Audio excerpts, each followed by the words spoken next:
জ্ঞান, কর্ম, যোগ, বাণিজ্য, রাজার অনুগ্রহ থেকে যথাক্রমে মোক্ষ, ধর্ম, কাম, অর্থ, রূপ লাভ হয়ে থাকে। আমি প্রত্যেকটি দিন বলছি জ্ঞানকে তুমি ধরো। কিরূপে ধরো? জ্ঞান কি প্রয়োজন আছে? নিশ্চিত প্রয়োজন আছে। আত্মার আলোকই হচ্ছে তোমার জ্ঞান। আত্মার আলোই হচ্ছে তোমার জ্ঞান, আর কোনো জ্ঞান নয়। আত্মা আলোকিত হয়েছে যার দ্বারা, যে বিষয়ের দ্বারা তোমার আত্মাকে আলোকিত করেছে। যখন আত্মা আলোকিত হয়েছে, ভিতর শুদ্ধি হয়েছে, যখন ভিতর শুদ্ধি হয়েছে, তখন সত্য গুণ প্রকাশিত হয়েছে।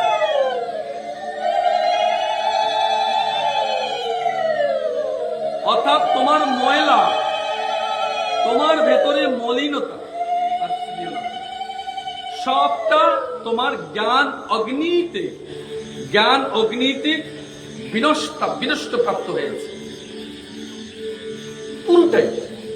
এই জন্য জ্ঞান আবশ্যক, কারণ আত্মাকে আলোকিত করবার জন্য জ্ঞানের বিকল্প নেই। কিন্তু মুক্তির জন্য আমার কি প্রয়োজন? মোক্ষ। আমি মোক্ষ চাই না। কে মোক্ষ চায় না? কে মোক্ষ চায় না? ভক্ত মোক্ষ চায় না। কেন চায় না? কারণ ওই যে বলেছে, আমি যদি মোক্ষ চেয়ে নিই, যে জন্ম মৃত্যু আমায় স্তব্ধ করে দাও। আমি বলি মৃত্যু তো আসবে, জন্মটা আটকে দাও।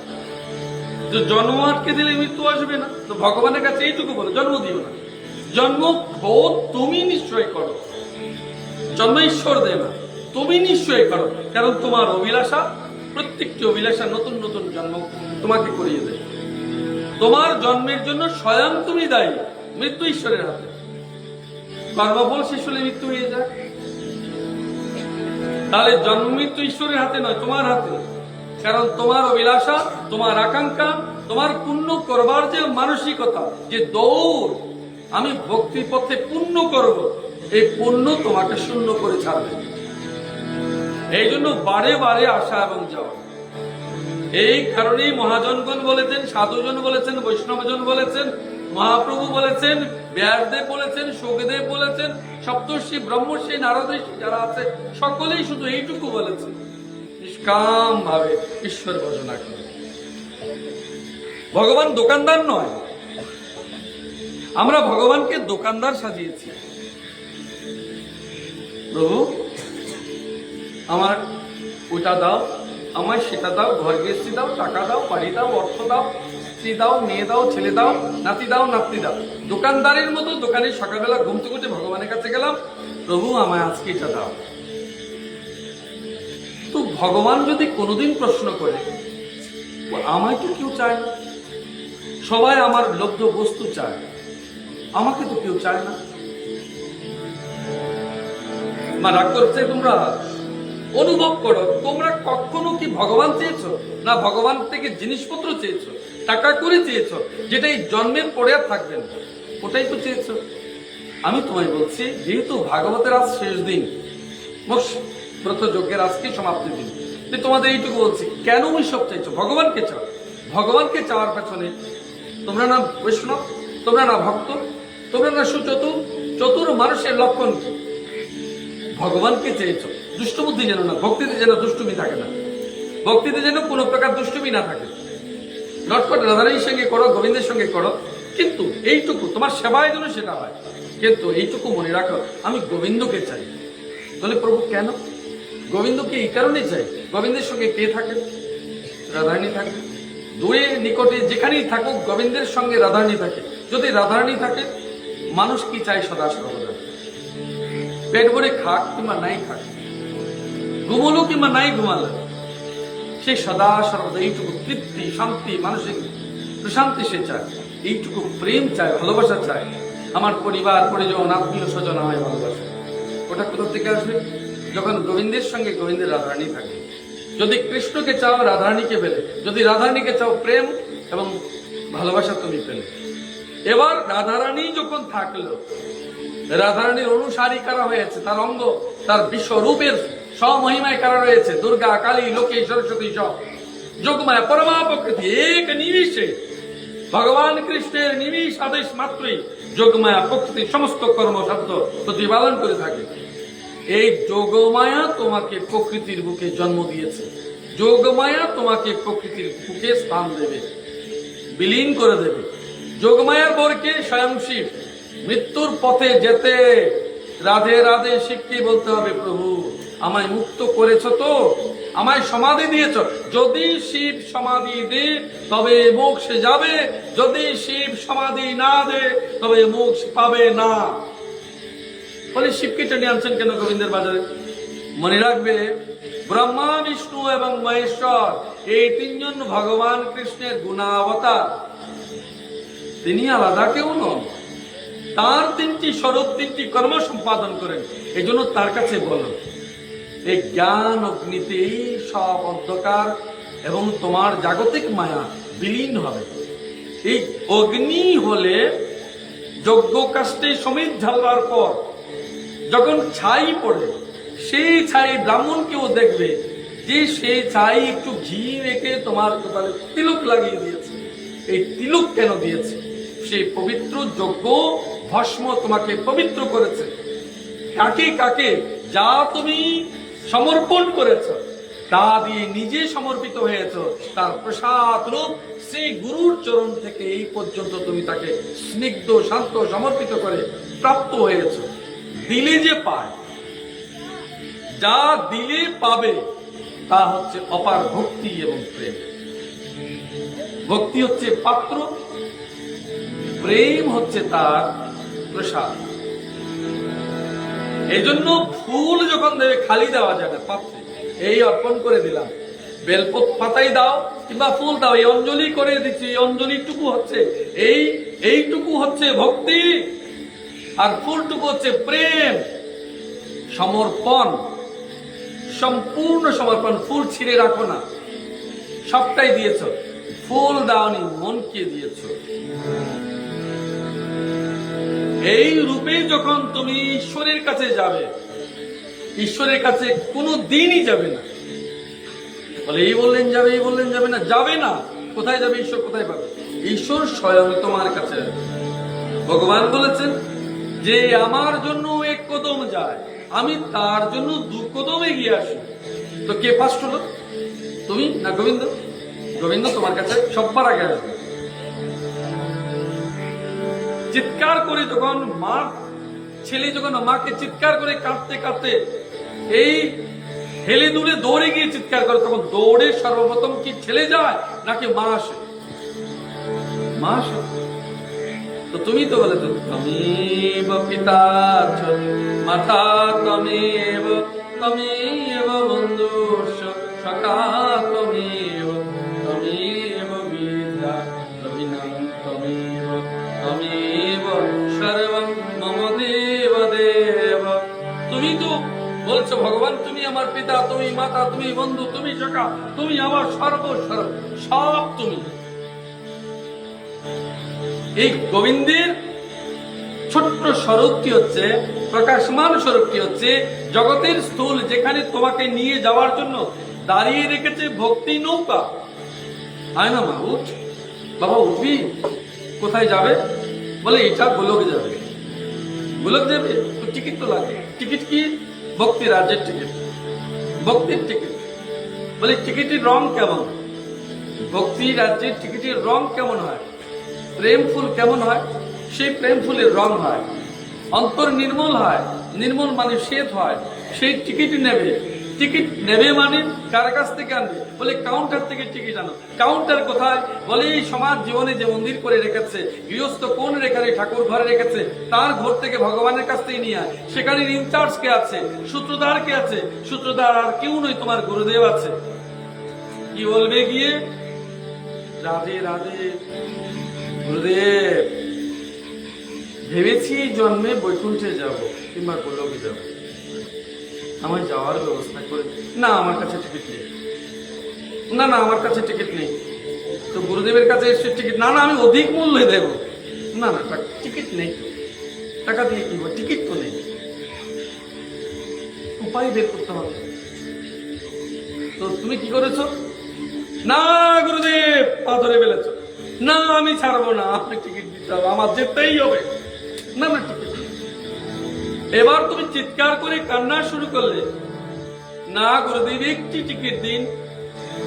তো গুরুদেব যাচাই করে দেয় সত্যি সত্যি গোলাপ যাবে, ও হাটে বাজার ব্যবসা করবে না, ও যাবে। আচ্ছা ঠিক আছে যা, কাউকে বলবি না, কিন্তু একটি টিকিট ছিল মাত্র তোর জন্য, যাবে টিকিট।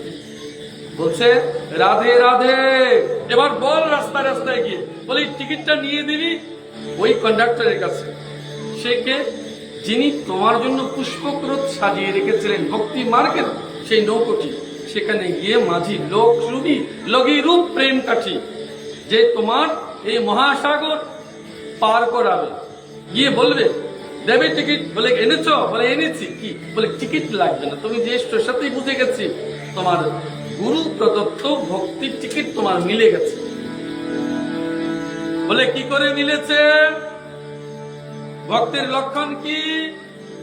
ভক্তের বাইরের লক্ষণ লক্ষণ নয়, অন্তরের লক্ষণ লক্ষণ।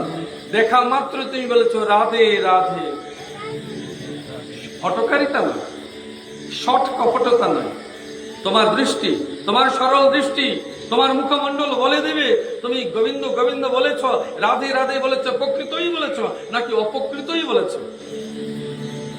তোমার কর্ম, তোমার পরিচালন, তোমার জীবন পথ, তোমার ভক্তি পথ, তোমার যাত্রা নিশ্চিত করে দেবে তুমি কপট করেছ না, ছল করেছ না, সত্যি পথে যাচ্ছ, ও বলে দেবে। এই ভক্তি নৌকায় পার হতে গেলে তুমি শুধু এইটুকু বলবে রাধে রাধে রাধে রাধে রাধে রাধে।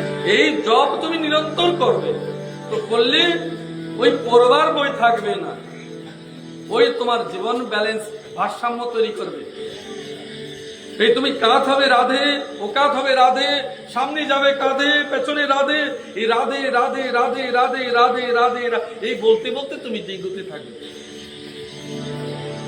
আসলে বস্তু তো তুমি এক জায়গায় আছো, স্থূল দেহ এখানে আছে, তোমার সূক্ষ্ম চৈতন্যময় দেহ ঠিক রাধারানীর দরবারে চলে গেছে, ওটাই যাবে। ওটাকে নিয়ে যাওয়ার জন্য অন্তরাত্মিক দৌড়, অন্তরাত্মিক প্রচেষ্টা এবং নিচ থেকে ভেতর থেকে যাত্রা। এই জন্য ভক্তিপথের দুটো মার্গ আছে, একটা হচ্ছে বহির্মুখী, একটা হচ্ছে অন্তর্মুখী। তোমাকে যেতে হবে অন্তর্মুখী যাত্রা। অন্তর্মুখী যাত্রায় প্রথম দর্শন গুরুতে, দ্বিতীয় গুরু দিয়ে আত্মদর্শন। যেদিন আত্মার দর্শন হয়েছে সেদিন ইউ আর এলিজিবল ফর, তুমি যোগ্য হয়ে গেছো। কে দিয়েছে যোগ্যতা? রাধারানী তোমার স্বয়ং হাত ধরে গোবিন্দের কাছে পরমাত্মায় বিলীন করে দেবে। মনে রাখবে শূন্য হয়ে যাবে, শূন্য নিয়ে যাবে বলেনি, শূন্য হয়ে যাবে। তোমার সঙ্গে সদা মনে রাখবে, বলে আমি তো কিচ্ছু আনিনি, না ভুল বলেছ, তোমার সঙ্গে তোমার ছায়াকে নিয়ে এসেছ। মানব মনে করে আমি তো কিচ্ছু আনিনি, এনেছ কাকে? তোমার ছায়াকে, ওই তো তোমার জীবনের সাক্ষী। এই ছায়াটা কে? কাল, মৃত্যু। ছায়া মানব জীবনের মৃত্যু, ওই সাক্ষী জীবনের সব কাজে। এই কালকে নিয়ে এসছো। কাল আটকাবে কিভাবে? মহাকালকে দিয়ে। মহাকালকে কে আটকাবে? কালেশ্বর ভগবান শ্রীকৃষ্ণকে দিয়ে। শ্রীকৃষ্ণকে কে আটকাবে? প্রেম স্বরূপা স্বয়ং রাধারানী। ওই তো জগতে একমাত্র আটকাবে রাধারানীকে। ভগবান কৃষ্ণকে একমাত্র আটকানোর কে আছে? বাঁধবার কে আছে? একমাত্র রাধারানী, আর কেউ জগতে এমন সাধ্য কারণে।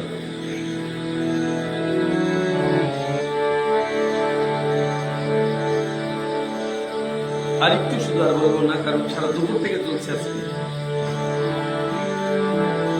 মোক্ষ এবং ধর্ম, কাম এবং অর্থ, ধর্ম। সবাই বলে ধর্ম করি ধর্ম করি ধর্ম করি।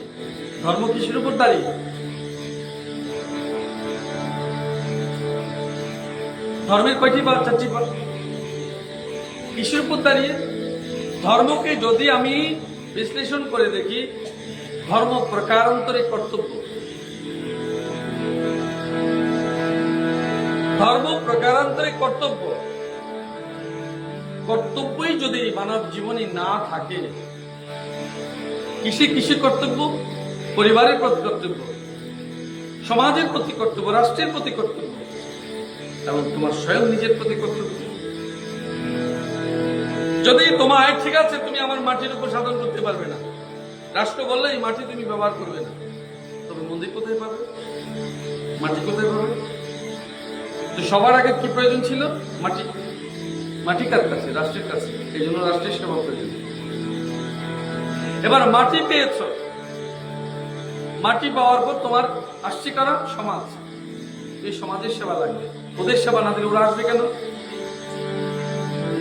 দিতে তোমাকে হবে, কারণ তুমি বিদায় নেবে, কারণ তুমি হয়েছ চৈতন্য, কারণ তোমার হয়েছে চেতনা। যাদের চেতনা হয়নি তাদের দায়িত্ব নেই, যাদের চৈতন্য হয়েছে, চেতনা হয়েছে, তারই কর্তব্য এবং দায়িত্ব সব তার। গালি তার, মন্দ তার, দোষ তার, নিন্দা তার। মানব দেহ যতদিন, নিন্দা দোষ ততদিন। মানব দেহ বিলীন, নিন্দা দোষ বিলীন, কারণ তুমি যা শুনতে পাবে না। ও লিপিবদ্ধ থাকুক কিংবা নাই থাকুক, ইতিহাস বলবে, ইতিহাস বলবে। সুতরাং সমাজের প্রতি কর্তব্য এবং মাটির প্রতি কর্তব্য সবার পরে। তোমাকে যে প্রতিপালন করেছে, এই দেহ যাকে যারা দিয়েছে, তুমি ভেবেছো তুমি না করে পালিয়ে যাবে, পারবে না। পালাবে কোথায়? ধরে বেঁধে নিয়ে আসবে। কোথায়? কর্মফল। কর্মফল তোমার হাত পা বেঁধে তোমাকে পুনর্বার দাঁড় করিয়ে দেবে। পিতৃঋণ মাতৃঋণ শোধ কর, পরের জন্য আবার আসবে। পিতৃঋণ মাতৃঋণ শোধ করবার জন্য করতেই তোমায় হবে। এই কারণে আমি একদিন বলেছি, আজও বলছি আবার, যে আমরা পূর্ব জন্মের ফল, লেনদেনের ফল স্বরূপ এই জন্মে আত্মীয় স্বজন, স্বামী, পুত্র, স্ত্রী ইত্যাদি পেয়েছি। কিসের লেনদেন? কর্মফলের লেনদেন।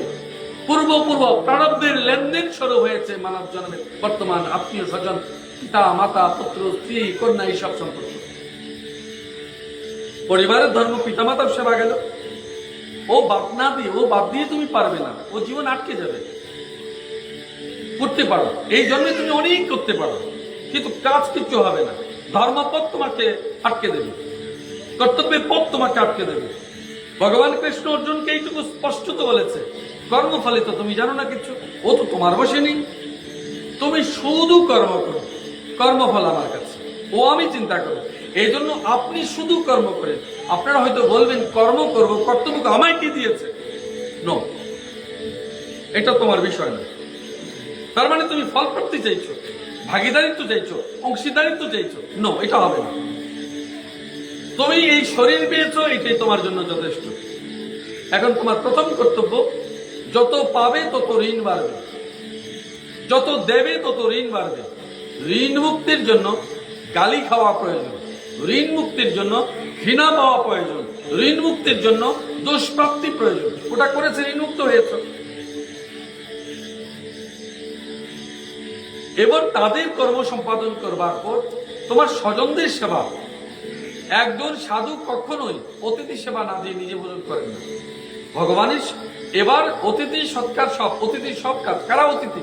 আর দাচিত যারা, কিংবা তোমার উপর ডিপেন্ডেন্ট যারা আছে, তাদের জন্য যৎকিঞ্চিত তোমার যতটুকু প্রয়োজন তোমার ক্ষমতা সাধ্য অনুসারে তুমি করেছো। করবার পর এবার এসো, যেখান থেকে তোমার পরমার্থ সিদ্ধ হয়। এ তো সব অর্থে গেল। পরমার্থ যেখান থেকে সিদ্ধ হয়, অর্থ এবং পরমার্থ দুটো এক নয়। অর্থ সংসার জীবনে, পরমার্থ ভগবত জীবনে। এই সাধারণ জীবনে পরমার্থ কি হয়েছে করবার জন্য তুমি তা আমার গুরুদেবের নিকটে এসছো। গুরুদেবের নিকটে এসছো। গুরু অনেক প্রকার আছে, গুরু অনেক। পিতাও তোমার গুরু, প্রথম গুরু জীবনে পিতাও তোমার গুরু। সেই তোমাকে জীবনের পথ দেখিয়েছে, রাস্তাঘাট চিনিয়েছে, কর্মপথ শিখিয়েছে, জীবনে দাঁড়াতে শিখিয়েছে। প্রথম গুরু। দীক্ষা তোমাকে চেতনা করেছে। দীক্ষা কার দায়িত্ব আছে? ভগবান কৃষ্ণ। দীক্ষার চেতনা কার সঙ্গে? ভগবান কৃষ্ণের চেতনা। শুধু এখানেই তুমি থেমে রাখনি। যারা ব্রাহ্মণ পৈতে দিয়েছে, দ্বিজত্ব লাভ করেছে, কিংবা ব্রাহ্মণত্ব লাভের জন্য পথ চলছে, বেদ অধ্যয়ন করছে, তাদের জন্য পৈতে দিয়েছেন তিনি পৈতে গুরু। এবার তোমার জীবনের সে শিক্ষা, এই জাগতিক শিক্ষা, স্কুল, মহাবিদ্যালয়, বিশ্ববিদ্যালয়, ওরাও শিক্ষক, ওরাও গুরু। মনে রাখবে, কিছুতেই তারা কম গুরুত্বপূর্ণ নয়। আধ্যাত্মিক স্পিরিচুয়াল জীবনে যা জাগতিক জীবনে তা প্রত্যেকের দায়িত্বে অটল, অবিচল এবং সমান গুরুত্ব। কোনো সে কোনোটা কম নয়। কাউকে খাটো করে দেখা মানি আধ্যাত্মিক জীবন, স্পিরিচুয়াল এডুকেশনটাই সবচেয়ে বড়, জাগতিক এডুকেশনটা সবচেয়ে বড় নয়। এই দুটো ভাবনা যার ভেতরে আছে, দুরকম ভাবনা যার ভেতরে আছে, এবং কেউ স্পিরিচুয়াল গুরুদেব যদি মনে করেন যে ওটা নেগলেজিবল, এটাই মেইন, আবার এদিকে ওইদিকে তারা যে আধ্যাত্মিক জীবনটা নেগলেজিবল, এটা মেইন, ও দুটোকেই মূর্খ বলে জানবে। ওদের জীবনে ভারসাম্য নেই, ওদের জীবনে গোয়ার্তমি এবং একঘেয়েমি আছে। ব্যালেন্স তৈরি করবে জীবনে, ব্যালেন্স তৈরি করবে জীবনে। জাগতিক শিক্ষার প্রয়োজন অবশ্যই আছে, অবশ্যই জাগতিক শিক্ষা তোমার জীবনে প্রয়োজন আছে। ও শিক্ষায় শিক্ষিত যেমন হবে, তেমনি অন্তরাত্মিক পবিত্রতার জন্য, মনের শান্তি পবিত্রতার জন্য, জীবনকে অতিবাহিত করবার জন্য, দুঃখ যন্ত্রণা ভোগকে নিয়ন্ত্রণ করবার জন্য, জীবনকে অতিবাহিত করবার জন্য তোমার স্পিরিচুয়াল আধ্যাত্মিক শিক্ষা প্রয়োজন আছে। ওটা শিখবে জাগতিক স্কুল থেকে, ওটা শিখবে আধ্যাত্মিক গুরুদেবের কাছ থেকে। আধ্যাত্মিক গুরুদেব তোমাকে ভগবতমুখী করবে, জাগতিক স্কুল শিক্ষক তোমাকে জীবনমুখী করবে। এই জীবনমুখী যেখান থেকেই চলছে, ও দুটো সমান্তরাল চলে। একটা সংসার জীবন চলছে, সংসার জীবনের থেকেই ঊর্ধ্বে উঠে পরিবার পরিজনকে নিয়ে আধ্যাত্মিক জগতের সুখ শান্তির জন্য এই প্রণাম, নিবেদন, অর্পণ, দেশ সেবা, মাতৃসেবা, যুব সেবা, এই সমস্ত সেবার ভাবটা স্পিরিচুয়াল জগৎ থেকে আসছে। ও তুমি করে যাবে, করতে করতে যে গুরুর প্রতি, জাগতিক গুরুদেবের প্রতি যেমন তোমার কর্তব্য আছে, সমীহ আছে, তেমনি আধ্যাত্মিক গুরুদেবের প্রতি তোমার দায়িত্ব, কর্তব্য রয়েছে। এই দুটো কর্তব্য নিভাতে নিভাতে একদিন দেখবে তুমি নিঃস্ব হয়েছ, মৃত্যুর কোলে এসছো। এই যেদিন মৃত্যুর কোলে এসে দাঁড়িয়েছ, পেছন ফিরে তাকিয়ে দেখো যে জীবনটা শুধু কর্তব্য করতে করতে শূন্যে দাঁড়িয়েছে। কি পেয়েছ ওটা হিসেব করো, কারণ তোমার কাছে গোড়াগো আসবে, দুঃখ লাগবে, আমি কিছু পাইনি। মনে রাখবে পেয়েছ অনেক, ছোট্ট ছোট্ট প্রেম, ছোট্ট ছোট্ট ভালোবাসা, ছোট্ট ছোট্ট সহানুভূতিতা, ছোট্ট ছোট্ট সহমর্মিতা, জীবনের হাত ধরে হাঁটা, ওই সমস্ত ছোট্ট ছোট্ট গুলি একদিন প্রারব্ধ রূপ হয়ে জীবনের অপর পারে গিয়ে সঞ্চয় হয়ে যাবে, যদি তুমি অপর পার মেনে থাকো। এটাই মানব জীবন। পাহাড়ে যখন উঠেছে নিশ্চিত জানবে ওপারে গেলেই তোমাকে নামতে হবে। পাহাড়ে যখন উঠেছ নিশ্চিত জানবে উপরে উঠার সঙ্গে সঙ্গে তোমাকে নামতে হবে। আর যদি নেমে গেছো মনে রাখবে আবার তোমায় উঠতে হবে। সুতরাং এই হচ্ছে মানব জীবনের শেষ প্রান্তে এসে তুমি শূন্য রিক্ত যখন হবে, যখন প্রত্যেকটা জীবনের সেবা দেবে।